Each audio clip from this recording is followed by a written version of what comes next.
Types of reaction आपको explain कर रहे थे बेटा हम। टाइप्स ऑफ रिएक्शन में फर्स्ट हमने पढ़ी कॉम्बिनेशन रिएक्शन और एडिशन रिएक्शन।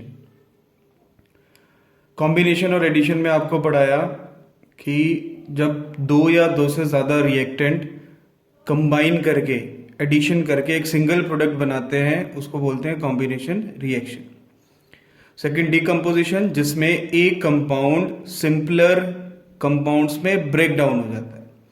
मतलब कंपाउंड रिएक्टेंट की तरफ वन रहेगा, प्रोडक्ट हमारे पास दो या दो से ज्यादा मिल सकते हैं। वो किस में से मिलते हैं? जो रिएक्टेंट साइड पे एक कंपाउंड है उसमें से टूट के मेरे पास दो या तीन प्रोडक्ट मिल जाते हैं। क्लियर है बेटा? तो अगर कंपाउंड को हम ब्रेक डाउन कर रहे हैं हीट की वजह से, it is called thermal decomposition. Activity से आपको एक्सप्लेन किया। करंट की हेल्प से करेंगे इलेक्ट्रोलाइटिक डीकम्पोजिशन।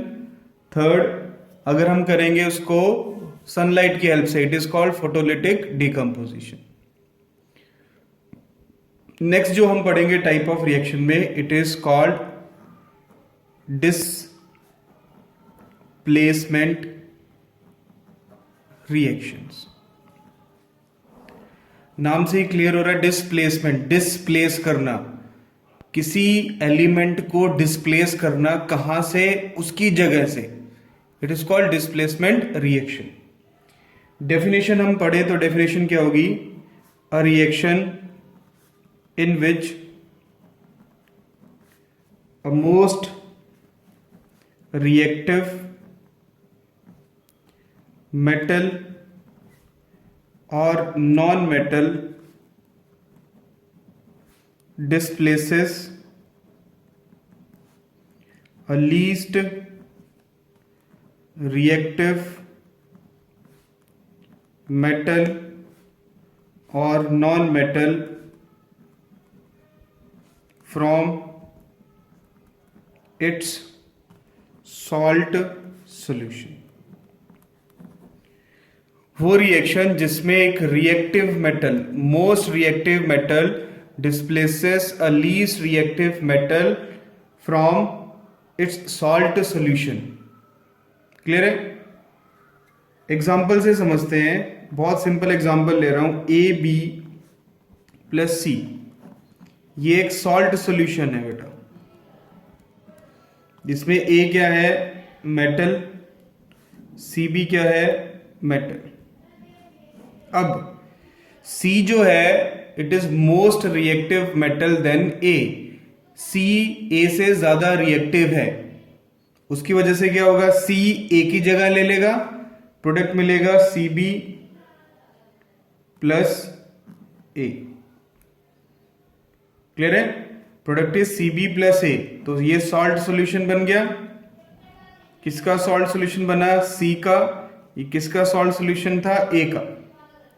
तो C ने A को उसकी जगह से हटा दिया। ठीक है? तो मतलब जो C है, it is more reactive than A। ये A से ज्यादा रिएक्टिव था। इस वजह से क्या हुआ? C A की जगह चला गया, A C की जगह आ गया, तो प्रोडक्ट क्या मिला? CB plus A। क्लियर है? इसको अगर मैं आपको एग्जांपल से समझाना चाहूं तो एक दूसरा एग्जांपल लेते हैं। मेरे पास मेटल है zinc plus copper sulphate solution. ये हो गया बेटा AB, ये A है, ये B है। जिंक क्या हो गया? C। तो जिंक जो होता है, it is more reactive than copper. Copper से ज्यादा रिएक्टिव होता है, तो ये क्या करेगा? कॉपर को उसकी जगह से हटाएगा और क्या बना देगा? ZnSO4 प्लस में कॉपर क्या निकला? बाहर निकला।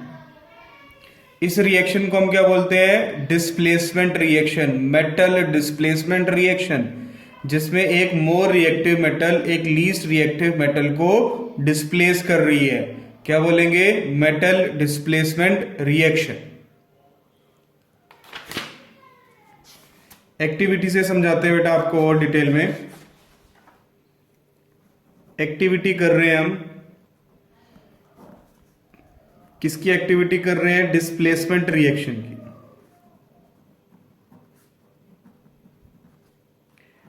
Material,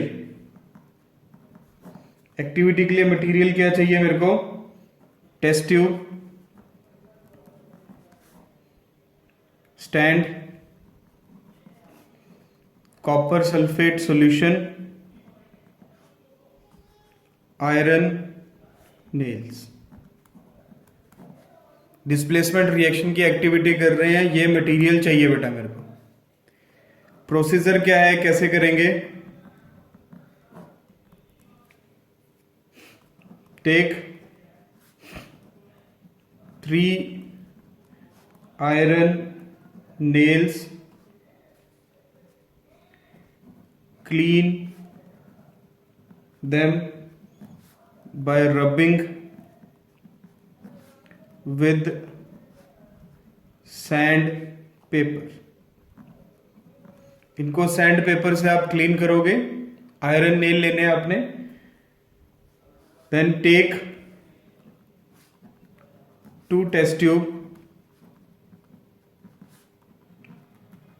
mark them A and B, add 10 ml copper sulfate solution in each test tube। now add 2 iron nails in test tube B, keep 1 iron nail aside for comparison।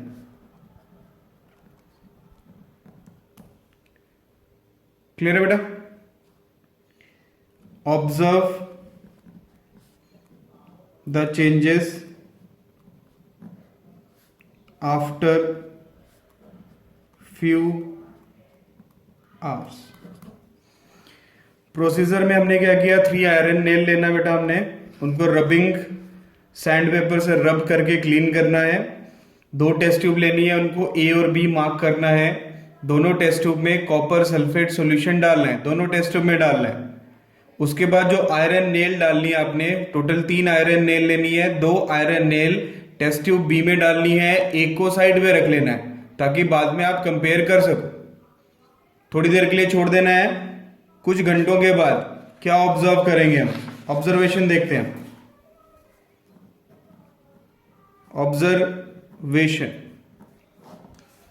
Observation क्या होगी, the blue colour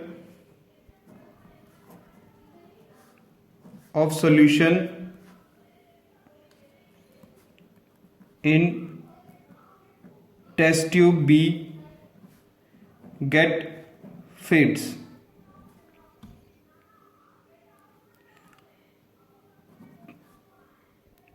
iron nails show color change when compared with iron nail kept aside। 2 test tube में आपने blue colour solution डाला था बेटा, test tube A, test tube B. तो test tube A में जो ब्लू कलर सॉल्यूशन था और टेस्ट ट्यूब बी में जिसमें हमने आयरन डाला, आयरन और कॉपर सल्फेट में जो ब्लू कलर होगा वो फेड हो रहा है। तो फेड होने का क्या मतलब है कि कॉपर जो है उसकी जगह कौन लेता जा रहा है, आयरन, इसलिए उसका कलर क्या हो रहा है, फेड हो रहा है।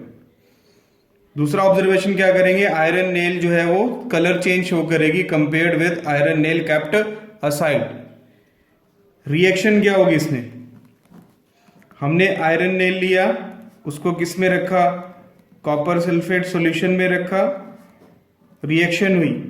क्या रिएक्शन हुई, FeSO4 आयरन ने कॉपर की जगह ले ली, कॉपर बाहर निकल गया, तो आयरन सल्फेट सॉल्यूशन में बन गया और कॉपर बाहर निकल गया। क्लियर है? This reaction is called displacement reaction.